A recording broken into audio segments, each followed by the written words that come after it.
Ouais. Mais bon, je suis un super-héros. Non, je rigole. Ah, vous coupez pas ça, hein? Vous coupez pas. Non, vous coupez pas ça, vous mettez là. Chut, super-héros. Je m'appelle Tausen, j'ai 22 ans, je suis d'origine marocaine, j'ai grandi en Italie et je vis ici en Belgique depuis 11 ans, à Anderlecht, Saint-Guidon, 1070 représente, Babanks. Et je fais ce qu'on appelle de la pop urbaine, mais bon, j'aime pas trop ce terme. Et voilà, écoutez mes chansons.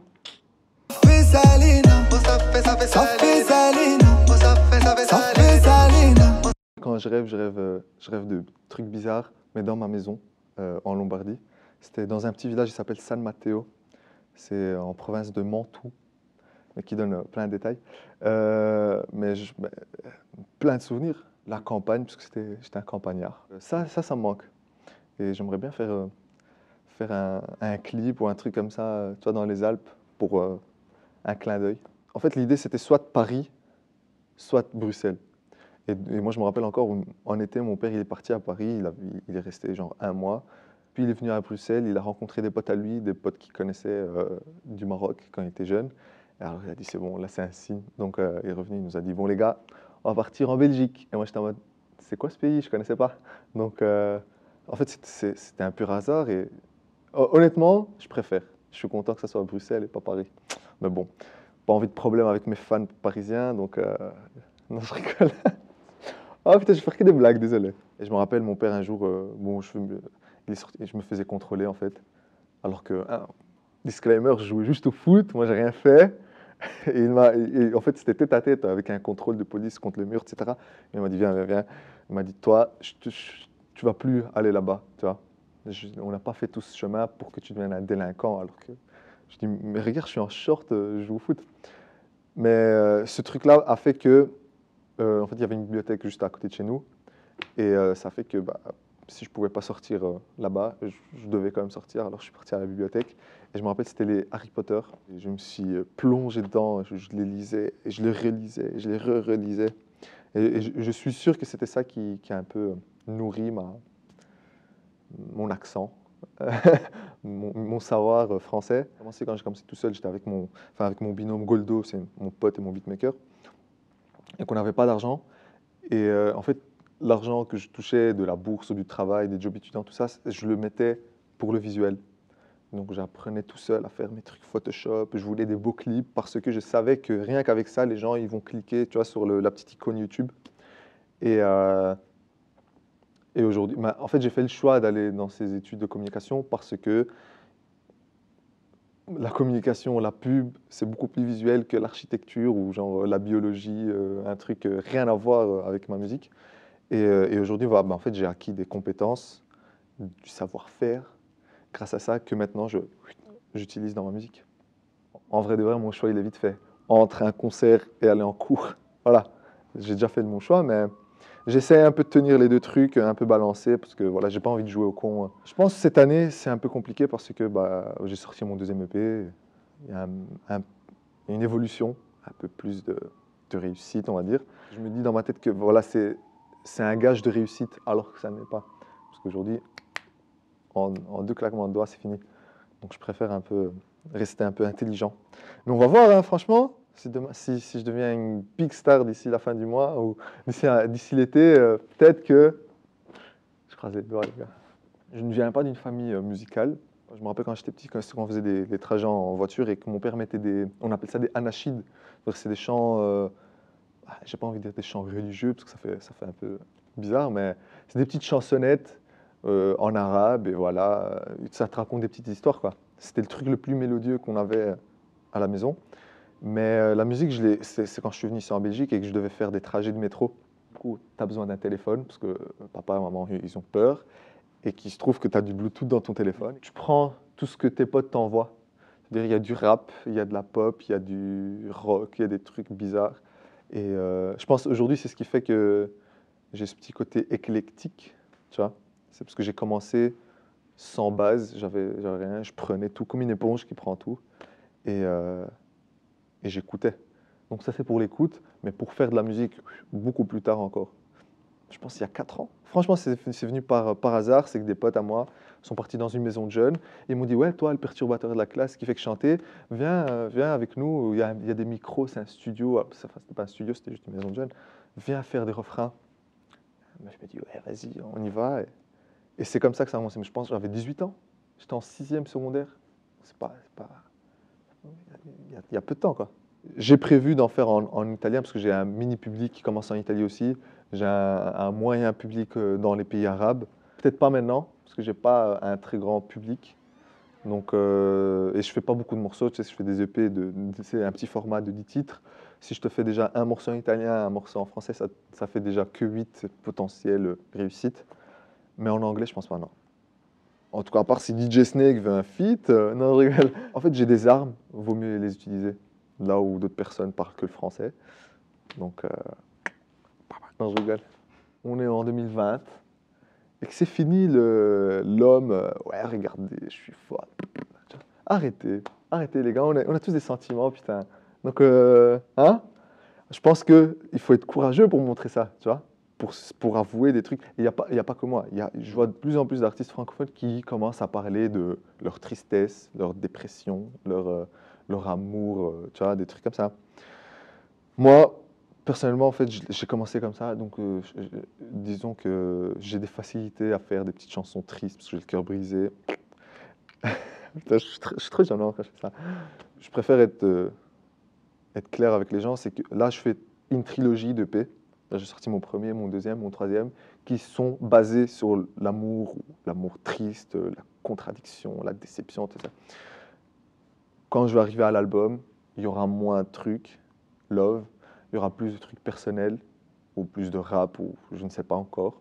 Mais ça va pas être que de l'amour, amour, amour, amour, bébé, bébé, je t'aime, tu vois. Mais ouais, j'aime bien ça, je l'assume. J'ai pas de problème à montrer mes sentiments. Les gens aiment ça. Des meufs, des mecs, des gars de quartier, des gars de je sais pas où.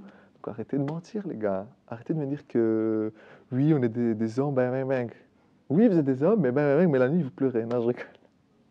Ah, je vais avoir trop de problèmes avec cette interview. Moi, en fait, je fais de la musique pop, c'est-à-dire populaire. Mon but, voilà, c'est de toucher un maximum de personnes. Je trouve que si demain j'écris un truc hyper bien détaillé, je pense que je coupe les gens de cette histoire. Les gens, ils comprennent, enfin, ils peuvent pas se voir dans cette action-là, tu vois.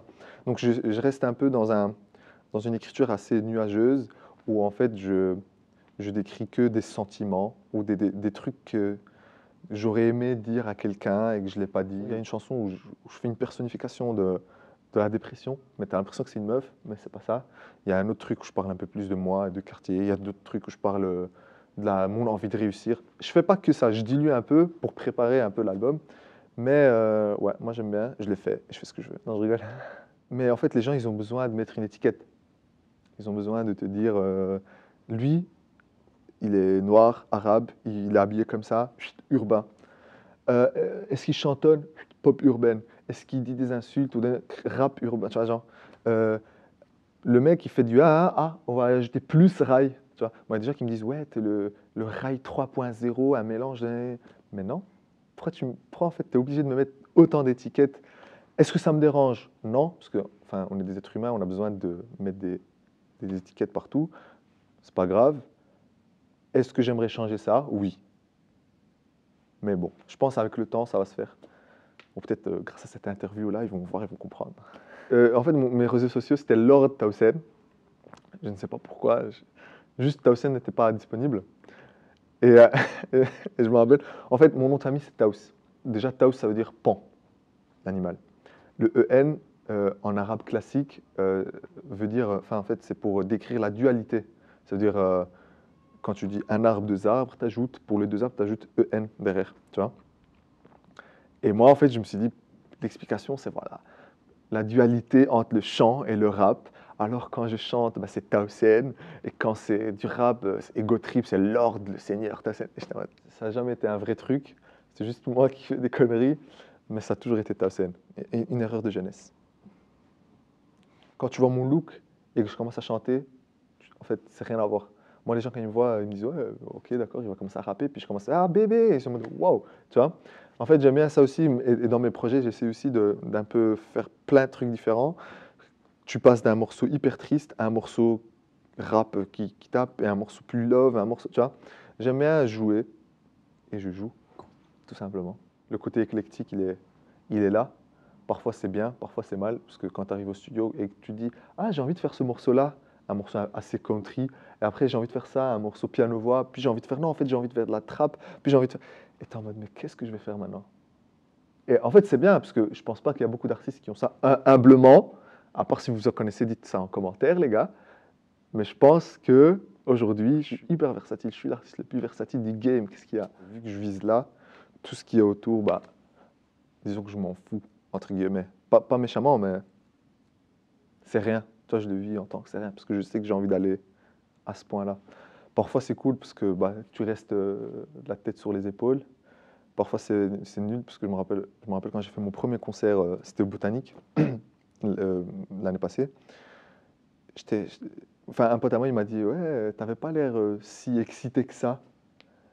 En fait, j'étais en mode, ah ouais, il a un peu raison, parce que dans ma tête, faire le Botanique, c'est mon premier concert, je dois être hyper content, waouh, waouh, waouh. Mais vu que j'ai vu d'autres concerts, vu que j'ai vu Damso au Bercy, et que j'ai vu la salle comment elle est, et que je me dis, c'est ça que je veux, bah en fait, parfois, tu t'oublies de vivre tous ces moments. Donc, je fais un travail par rapport à ça, mais je prends encore le métro, je vais encore en cours. Je demande encore à mes potes de me payer à la bouffe. Non, je rigole, ça, c'est pas vrai. Je le vivrai jamais en tant que, ouais, regardez, je suis une star. Tu vas mettre des lunettes de soleil, se cacher, faire non, pas de photos, non, ça, jamais. Même dans l'industrie musicale, les labels, tout ça, aujourd'hui, ils le savent que aujourd'hui, tu peux te lancer tout seul, t'enregistrer tout seul, faire tout seul, promouvoir ta musique tout seul. Donc, je sais pas, en fait. C'est peut-être, ce qui est difficile, c'est durer longtemps, je pense. Générer beaucoup d'argent sans se faire arnaquer ou genre sans perdre des pourcentages. Je pense que ça aussi c'est compliqué. Mais aujourd'hui, être artiste, si tu fonctionnes, c'est cool. Moi, personnellement, je trouve que c'est cool. Moi, je suis là, je viens de commencer, j'ai pas énormément de buzz, mais voilà, je suis bien. Je pense. Après, c'est vrai que j'habite chez mes parents, mais, mais je pense que non, c'est cool, c'est cool. C'est pas, tu sais, c'est pas le rap ou la musique d'il y a 10 ans. Nouveau single, je sais pas si on va le sortir définitivement au mois de mars. Gros morceau que je vais ajouter à mon ancien EP, parce que comme j'ai dit, moi je fais des EP de 10 titres. C'était le morceau surprise, parce que voilà, je voulais faire un projet évolutif qui va grossir. On l'a tourné au Maroc, ma terre de prédilection. Honnêtement, je pense qu'avec ce morceau, il y aura un petit truc. C'est un refrain en arabe, parce que tu me posais la question, quand est-ce que je vais chanter en arabe? Bah, là maintenant, dans ce prochain. C'est un morceau français-arabe, très très mignon, avec une petite touche de nostalgie. Je pense que les personnes de mon âge, surtout les Arabes, parce que j'ai pas envie de spoiler, mais surtout les Arabes vont aimer. Et on va voir, hein. J'espère que ça va être cool. Quand je dis surtout les Arabes, parce qu'en fait, il y a une touche de nostalgie. En fait, c'est un truc. Voilà. Je peux pas en dire. Non, je peux pas spoil. Je vous dirai en off, je vous dirai en off. C'est pas raciste, hein. Non, tout le monde va aimer. Oh, Tao, c'est un raciste. Moi, j'aimerais bien déjà vendre plus que Stromae. Non, c'est vrai que c'est fou. J'avoue que c'est un peu fou. J'aimerais bien faire une tournée à l'américaine, c'est-à-dire faire des stades comme Ed Sheeran, tout ça. Bon, c'est impossible. C'est pour ça que c'est un rêve. Parce que, bah, à part si d'ici demain, la terre entière se dit, mais vous savez quoi? Dorénavant, on va parler en français et pas en anglais. Là, je pense que j'aurai mes chances.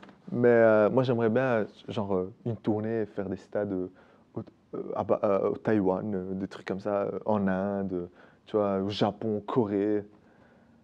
C'est-à-dire que si tu arrives à atteindre ces personnes-là, et au Brésil, des trucs, c'est que tu as vraiment réussi. Et c'est tout. Avoir une petite maison au Maroc, peut-être, ou dans les Alpes. Et quand je termine ma tournée, je reviens et je me pose dans la cheminée et je regarde une petite série. Et c'est tout. C'est fou et en même temps, c'est très réaliste. Merci à toi. Tao Sen sur YouTube, Instagram, Facebook, Twitter. Allez, follow. Non, je rigole.